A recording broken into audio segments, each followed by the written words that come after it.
So when we're looking for the surface area and volume of spheres, let's look and do a surface area first. So example number 1, we're going to find the surface area when we have a diameter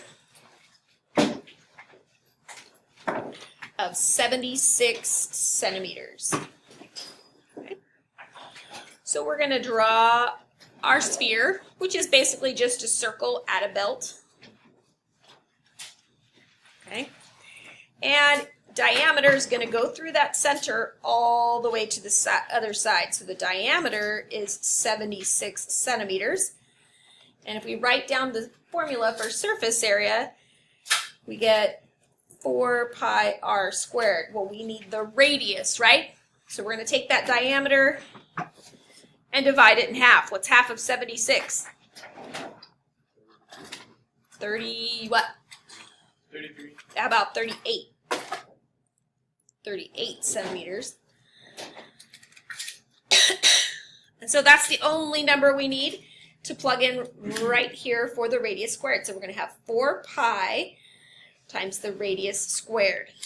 And the radius we said was 38. All right.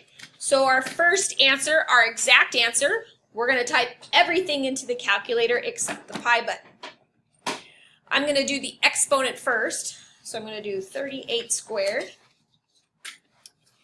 And then I'm going to multiply that by 4. So I've got 5,776. Pi's still in it. So pi. And this one was measured in centimeters, so centimeters squared. Then we're going to get our decimal answer just by leaving that in there and hitting times the pi button. Switching to the wavy equal sign. Is that 18,000? Yes, 18,145 point, and then I've got an 8, there's a 3 next to it, so it stays. Centimeters squared. That's a pretty big sphere. All right. Any questions on example number 1? There's just one example of surface area and one example of volume today because they're so easy. Okay, simple. There's like nothing tricky to throw at you about them. Okay, so that's pretty much just it. As long as you know the radius, you can do these pretty easy. So for number 2, we're going to find the volume. And we're going to have a diameter of 24 inches. All right, so draw another sphere.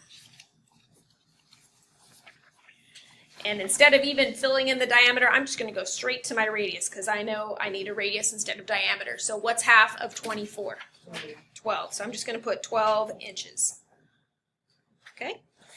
Formula for the volume of a sphere is slightly different. It's 4/3 pi r cubed, which means we're going to take 4/3 pi. The only thing we have to plug in is that radius there and cube it. Luckily, the calculator has a little shortcut for that. So if you don't know the little shortcut for it, just watch up here. But we're going to plug in 12. Order of operation says you need to do exponents first. So we're going to go 12. And then you hit this little button right here called the caret. See how it puts a little arrow pointing up? That means your exponent is 3. Okay. There's one that's squared because you use squared a lot. But if you have any other exponent other than 2, you could say to the 5th power, the 20th power, whatever. And just use that little caret. Okay. So once you've got 12 to the 3rd power, let's multiply that by 4, divide it by 3. And we've got 2,304 pi. There's our exact answer. And this one was in inches, so we say inches cubed.